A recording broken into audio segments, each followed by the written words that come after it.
का हो बड़ी जोर से भूख लागल बा, कुछ खाना बनौले बारू? बनैले बानी। तो ले आओ बनौले बारू तो का बनौले बारू? का बनाई? ले आओ ले वही बनैली। ले आओ बड़ी जोर से भूख बैठो। ये खाना बनौले बारू? का करी जौन तू देले बड़ा वही ना बनैले बानी। तार बाप माई ये रन सिखौले बा जे सूखा रोटी या नमक प्याज लेके मरद के खियाई है। तो देखी रौरा हम माई बाप पर मर जाए ठीक ना। माई बाप पर ना जाई तो केकरा पर जाई? भाई खाना रे हैं? तू ही ना ले आइला ह तोहरा ना बना के खियावत हई जब तू ले आइला वही बना के खियावत कमा के दी हम आ फुटानी भइल बा तहारा। हटाओ हटाओ खाना हटाओ। अब सुन तो अपना बाप के यहाँ जल्दी चल जो ना तो इतना मारब नू। अरे बाप रे बाप मरबा तू मरबा हमरा के। का करबू? करबू का हो? करबू का? फिर मार के नाम मत लो। तू मुड़ी पर हमरा चढ़ गइल बारू। हमार घर टन बिगाड़ देले बारे। उ जहिया से हमरा घरे अइले तार रोहन बिगाड़ देले। उहे कहले जे एकदम मत लो जो ओकरा के टाइम से खाना मत दे। तू का बुझत रू अपना के? का बुझतानी? हां का बुझत रू? ये डेरवावत तारू जे धनी के बेटी हई। घर टन बाबा बिगाड़ देले बारे। जहिया से हमरा घरे अइले त बना के खियौले आ नीमन खाना खइले त तोरा के फोड़े लगले। ते हमरा खातिर है सूखर रोटी है प्याज है मिर्चाई खाना हो। का करी अब ज्यादा बोलबो तो मरबो। हम टनटनवा ही चल जाए। टंटा नहीं है जगू तो जगू रोबू टन जो टन का लगे जो भाग यहाँ से जा तोहरा ही ना रह। मत रह जा जा तू।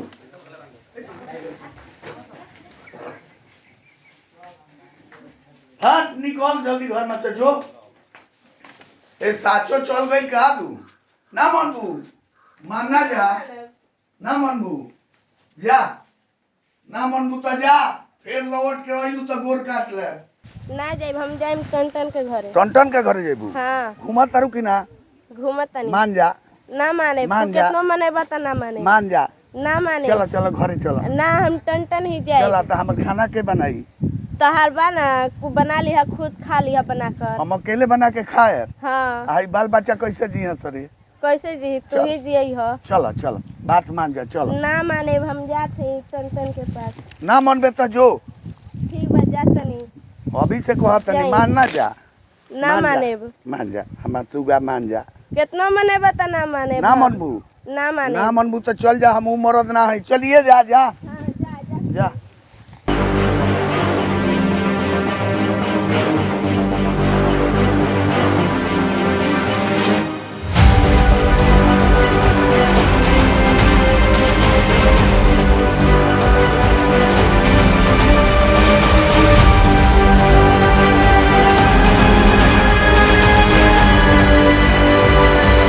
काहे भागली हो? का करी पे ना रह ब्रौरे पे रहब। काहे? का करी तहार बड़ा बुराई करत हुए हमर शिकायत करता? हाँ का कहता? कहता कि तू टनटनवा से काहे तू करबू हमरा घरे रह। ऐसा ऐसा बोलता? हाँ अरे हम तुरंत व्यवस्था करे चल के ओकरा से हम पूछब कि काहे जब ऐसा सुन औरत के घर से मारता गरियावता बोलता? का करी बड़ी मार मारा तो हमरा के। अरे आज तो ना मारी चल हम ओकरा से पूछब काहे के मरले है काहे दिले हो आ हमरो के लगा के कुछ कहता। हाँ और तुरंत हम व्यवस्था करे। ठीक। चल चल तो ओकरा घर शंभू हने तो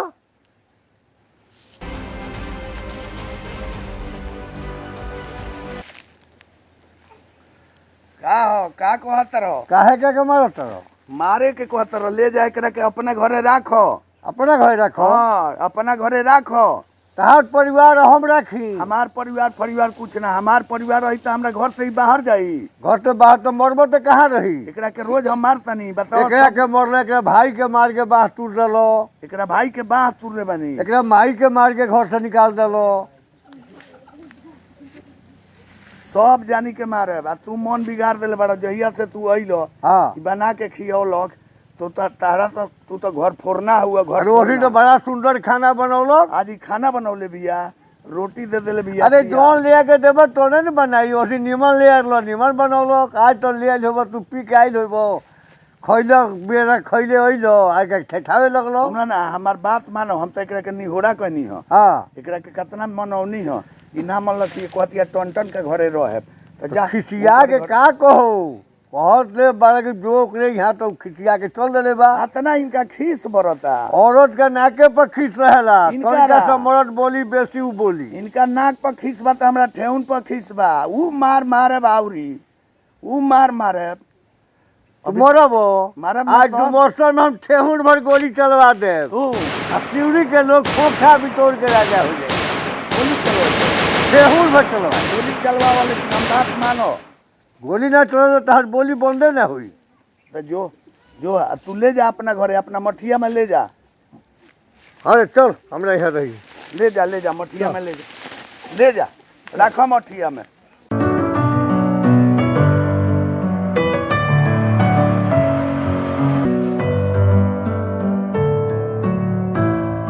काय खातिर बिटोरले बानी देखो जानो ना अरे शंभुआ मार के मेहरारू के जे बा से भगा देले बा अपना घर भर के हाथ गोड़ टूट देले बा भाग के आगल बिया मठिया में यही से सब लोग आइल बा काला मरले बारा अब काहे ला मरबा हम पूछाई उनका के बोला के काहे मरलो ओकरा के तो शंभू बाबा के बुलावल जाओ चलो शंभू आई बाबा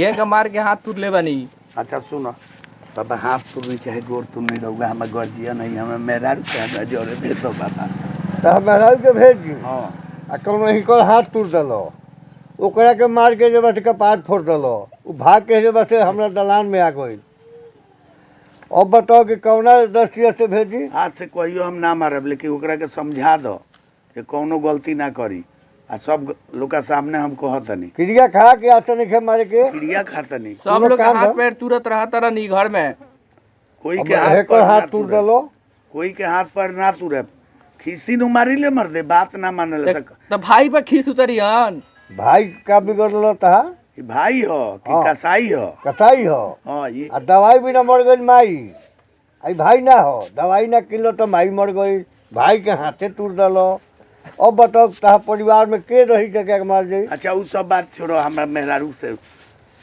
ई बात तो हमारे को बुलावल जाता हाँ विकरमा बिया कहाँ बुलावल जाए इनका बिया कहाँ घर में इज्जत से रखल बा बिया हाँ बिया नैहर चल गल बिया ना नैहर नहीं का हमरा ही लगे बिया दलान में बुलाओ अब मारा तो रहा तरन तो रही का लगे ना मारे बात से ना मारे विकरमा तनी कान भेज धर दिया फिर बिहान से नानी होई ना वैसन गलती ना होई बोलाई करे ई तो कहते रास्ते ना मारे ये रोज बोलेलन फिर साइड में आके तनी का करले रोज बोलेलन पर दारू पी के आवेलन तब बड़ी मार मारेलन पियला में मारे ले हाँ ना पियल तो हम क्रिया खा गइल बनी हाथों पैर तुरेलन सब लोग के ही हाँ सबके हम अब का भाई के गोड़ तो हाथ टूट ही न दिलक रे अच्छा आज से केहू के ना मरी है आ ना केहू के गाड़ी दी है आ ना पी है इनका के भेजल तेके घरे जो इज्जत से रहो आ जो भी कोनो बवाल करी है सही बात बा वही बात बा सही तो सब बोलले बड़े काम तो सही नहीं करो ना आज से सही काम होई आज तो नहीं मार के ना उनको के समझा दी आ ते इनका के जोन ले आओ तो बढ़िया से बनइहे खिए घर में लड़ाई झगड़ा ना होके के चाहिए आ रात के तनी कड़ुआ तनी इनका मुड़ी में लगई है कि इनका दिमाग ठंडा रही ठीक बात चला हमार मेहरारू मान गइल हो दादा मान गइल चला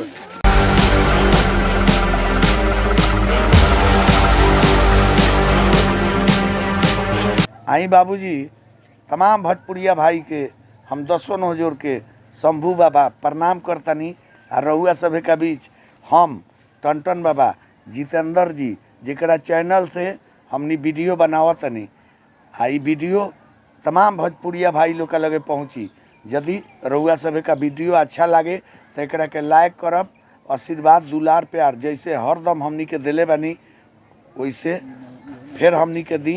आशा ना पूर्ण विश्वास बा तमाम भोजपुरिया भाई लोग हमनी के दोनों बूढ़ा के आशीर्वाद दी। आ चैनल के सब्सक्राइब करी लोग आ लाइक करी लोग और वीडियो अच्छा लगे तो एकरा के जितना होके पहले जगह वीडियो फैलेले बने वीडियो को फैलाई लोग। सही बात बा।